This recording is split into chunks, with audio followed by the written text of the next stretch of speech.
আপনারা যারা কোভিড-19 ভ্যাকসিনের প্রথম ও দ্বিতীয় ডোজ নিয়েছেন এবং তৃতীয় ডোজ বা বুস্টার ডোজ নেওয়ার জন্য অপেক্ষায় আছেন, তাদের জন্য আজকের ভিডিওটি।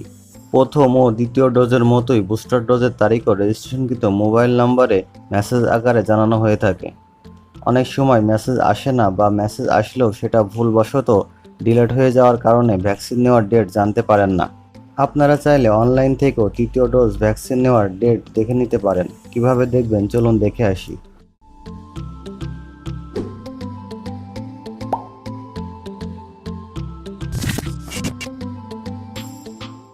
এটা দেখতে সুরক্ষা অ্যাপ অথবা সুরক্ষা.gov.bd ওয়েবসাইট ব্যবহার করতে পারেন।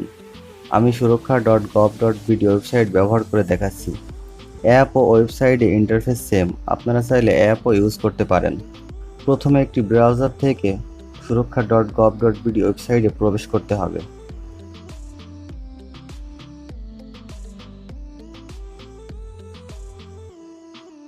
ওয়েবসাইটটিতে প্রবেশের পর টিকা কার্ড সংগ্রহতে ক্লিক করতে হবে। ওয়েবসাইটের উপরের অংশে 3টি অপশন পাবেন। প্রথমটি জাতীয় পরিচয়পত্র, দ্বিতীয়টি জন্ম নিবন্ধন সার্টিফিকেট ও শেষেরটি পাসপোর্ট। প্রথম ডোজ নেওয়ার সময় আপনি যেটার মাধ্যমে রেজিস্ট্রেশন করেছিলেন সেটাতে ক্লিক করতে হবে। ধরুন আপনি জাতীয় পরিচয়পত্র দিয়ে রেজিস্ট্রেশন করেছিলেন, তাহলে জাতীয় পরিচয়পত্রে ক্লিক করতে হবে। যদি জন্ম নিবন্ধন সার্টিফিকেট দিয়ে রেজিস্ট্রেশন করে থাকেন তাহলে জন্ম নিবন্ধন সার্টিফিকেটে ক্লিক করতে হবে। আর যদি পাসপোর্ট দিয়ে রেজিস্ট্রেশন করে থাকেন তাহলে পাসপোর্টে ক্লিক করতে হবে। আমি যেহেতু প্রথম ডোজ নেওয়ার সময় জাতীয় পরিচয়পত্র দিয়ে রেজিস্ট্রেশন করেছিলাম, সেক্ষেত্রে আমি এখন জাতীয় পরিচয়পত্র অপশনে ক্লিক করছি। এরপর নিচের ফাঁকা ঘরগুলো পূরণ করতে হবে। প্রথমে রয়েছে জাতীয় পরিচয়পত্র নম্বর। আপনি প্রথম ডোজ ভ্যাকসিন নেওয়ার সময় যে জাতীয় পরিচয়পত্র ব্যবহার করেছিলেন সেটির নাম্বার এখানে বসাতে হবে। নিচের খালি ঘরগুলো জন্ম তারিখের জন্য।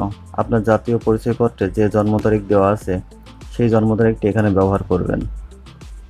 জন্ম তারিখ দেওয়া কমপ্লিট হয়ে গেলে নিচে একটি ভেরিফিকেশন বক্স পাবেন। উপরে যা লেখা আছে নিচের খালি বক্সে সেটা সঠিকভাবে লিখতে হবে। এরপর যাচাইকরণে ক্লিক করতে হবে। প্রথম ডোজ ভ্যাকসিন নেওয়ার সময় আপনি যে মোবাইল নাম্বার ব্যবহার করে রেজিস্ট্রেশন করেছিলেন সে মোবাইল নাম্বারে একটি ওটিপি কোড যাবে। কোডটি সঠিকভাবে খালি ঘরে বসাতে হবে। এরপর ভ্যাকসিন কার্ড ডাউনলোডে ক্লিক করতে হবে। টিকা কার্ডটি পিডিএফ ফরম্যাটে ডাউনলোড হবে। পিডিএফটি ওপেন করলে দেখবেন কোভিড-19 টিকা তৃতীয় ডোজের ঘরে টিকা পাওয়ার তারিখ উল্লেখ আছে। আপনারা যারা তৃতীয় ডোজের মেসেজের অপেক্ষায় ছিলেন বা মেসেজ পেয়েছেন কিন্তু সেটা ডিলিট হয়ে গিয়েছে, তারা এভাবে অনলাইন থেকে তৃতীয় ডোজ ভ্যাকসিন দেওয়ার তারিখ দেখে নিতে পারেন।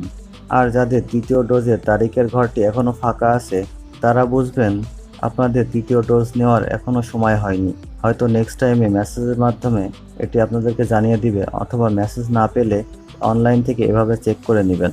টিকা গ্রহণের দিন এই পিডিএফ ফরম্যাটটি প্রিন্ট আউট করে আপনারা সাথে নিয়ে যাবেন। আপনারা যদি ক্রোম ব্রাউজার ব্যবহার করে এই কার্ডটি ডাউনলোড করেন তাহলে ফাইল ম্যানেজারের ডাউনলোড ফোল্ডারে এই পিডিএফ ফাইলটি পেয়ে যাবেন। আশা করি বোঝাতে পেরেছি টিকা কার্ড ডাউনলোড করার মাধ্যমে কিভাবে আপনারা তৃতীয় ডোজের তারিখ সম্পর্কে জানতে পারবেন। আপনাদের যদি কোথাও বুঝতে সমস্যা হয় আমাকে কমেন্ট করে জানাতে পারেন, আমি সেগুলো রিপ্লাই দেওয়ার চেষ্টা করব। আশা করি ভিডিওটি আপনাদের উপকারে আসবে। ভিডিওটি ভালো লাগলে অবশ্যই লাইক দিবেন। টেক রিলেটেড বিভিন্ন বিষয় সহজে জানতে চ্যানেলটিকে সাবস্ক্রাইব করতে পারেন। Thank you.